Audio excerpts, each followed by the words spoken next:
তোমার জামাই কই? তারা যে দেখতেছি না। ও তো কাজে গিয়েছে। তোমার স্বামী কোথায় যেন কাজ করে? আমি সঠিক জানি না। এটা আবার কেমন কথা?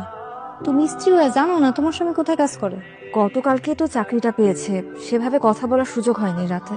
তোমার জামাইরে বলবা বাসাতে উঠতে। জি নিশ্চয়ই। এই বাসায় তো আর থাকা যাবে না, কালই বাসা খুঁজবো। 1 রুম হোক 2 রুম হোক, একটা বাসা হলেই হবে। তোমার চাকরিটা কি বললে না তো? মাসুম, এই এত সকালে কোথায় যাও? সকাল সকাল কাজ আছে। মাত্র তো 7টা বাজে। তোমার স্বামী কই? এখনো ফেরেনি। বুঝলাম না, সে এমন কি কাজ করে যে বাড়ি ফেরার সময় তার হয় না? চলে আসবে। স্বামী রেটাইটে রাখবা, নাইলে আমার মতো দশা হইবে।